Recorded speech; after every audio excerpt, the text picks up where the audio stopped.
Bienvenido al canal de restaurantes de los aficionados de Fernando.es, el canal donde hago recomendaciones de restaurantes basadas en experiencias propias, sin publicidad y con honestidad. La voz de este vídeo ha sido generada mediante inteligencia artificial a partir de una experiencia real mía. El texto original, en el que se basa el contenido, está disponible en la web, donde podrás encontrar más reseñas y recomendaciones gastronómicas. Espero que te guste.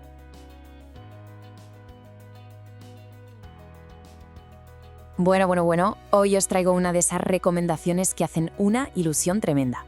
Un restaurante que llevaba muchísimo tiempo en mi radar y al que por fin me moría de ganas por ir. Y es que, a ver, seguro que os ha pasado. Oyes hablar de un sitio, lees algo, te lo apuntan y lo tienes ahí guardadito en la lista esperando la ocasión perfecta. Pues mira, la vuelta de un viaje a Valencia fue la señal. Una vez allí, no hubo duda, Nos lanzamos a por el menú de degustación largo, a tope. Y ojo, qué acierto.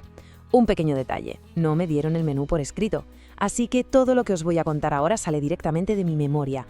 A continuación vamos a ver todos los platos de los que se compuso el menú y posteriormente indicaré los que más me gustaron. Snacks. Pan y aceite. Gamba blanca, hierbas silvestres y queso. Medio escabeche de nabo con atún rojo.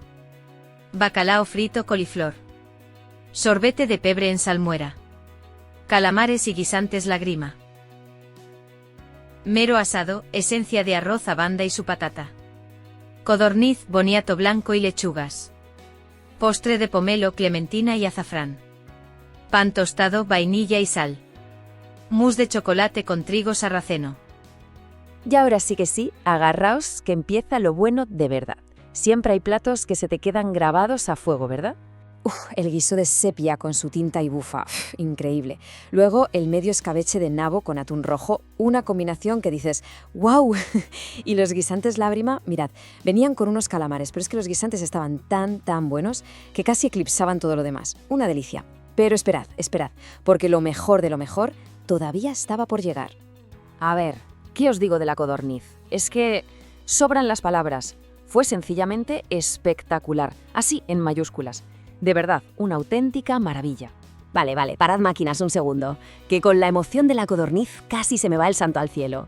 A ver, si os está molando este chivatazo tanto como a mí me moló descubrirlo y no queréis perderos más sitios así, pues ya sabéis cómo va esto, ¿no? Un buen like y una suscripción, que eso ayuda un montón a seguir buscando estas joyas. Venga, que seguimos, que aún queda tela que cortar. Y cuando una piensa que ya nada puede superar el subidón de la codorniz, ¡zas!, llega otra sorpresa de las gordas. Un sorbete de pimiento en salmuera. O sea, ¿os imagináis? ¡Qué cosa más original, por favor! Estaba a otro nivel, excepcional es la palabra de verdad. Y claro, ¿qué pasa con los postres? Pues que estaban a un nivel estratosférico. Buenísimos, pero claro, luego te enteras de que el chef Auseas Signes fue nombrado pastelero revelación y dices, amigo, ahora todo encaja. Era imposible, pero imposible de verdad, quedarse solo con uno. Venga, vamos a la parte líquida, al vino. La bodega de Auseas es un paraíso para gente curiosa, de esas en las que miras la carta y casi no te suena ninguna etiqueta. Y a mí personalmente eso me flipa. Pero tranquilos, que no cunda el pánico, porque ahí está Felicia, la jefa de sala y sumiller, que es una crack y te guía de maravilla.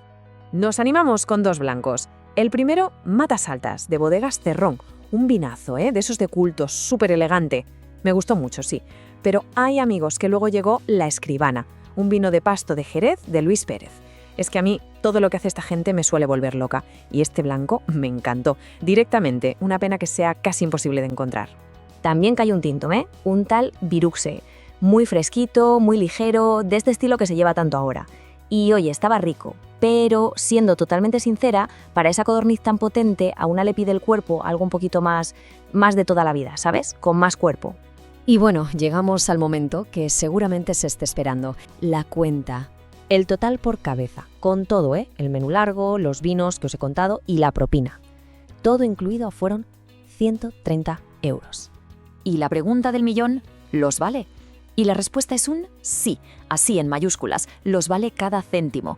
De verdad, hacía muchísimo tiempo que un menú degustación tan largo no me gustaba tanto, de principio a fin, sin un solo pero. Magnífico. Es que claro, al final todo tiene un porqué. El equipo que tienen ahí es de primera. Tienes a Auseas Signes, el chef, que con ese premio de pastelero revelación ya entiendes por qué los postres son de otro planeta. Y luego en sala, Felicia, que lleva un servicio que es impecable, de nivelón pero sin tonterías, ¿sabes? Cercano y profesional. Y voy a terminar con una reflexión. Y me voy a mojar, ¿eh? De toda la lista de restaurantes que suenan en Alicante para llevarse una estrella Michelin, después de lo que viví, para mí, Ausiàs es el que tiene todas las papeletas. Así que poco más que añadir. La recomendación es clarísima. Si se tiene la oportunidad, hay que ir, sin pensarlo. Reservad mesa ya, os aseguro que no habrá arrepentimiento. Nos vemos en la próxima. Muchas gracias por haber llegado hasta el final. Si te apetece y lo deseas, recuerda dar al me gusta y también suscribirte al canal y lo que es más importante, compartirlo con tus amigos o conocidos a los que pienses que les puede ser de utilidad esta reseña. No olvides que me encanta conocer tu opinión si has visitado este restaurante. Así que hasta pronto, que nos veamos de nuevo por aquí.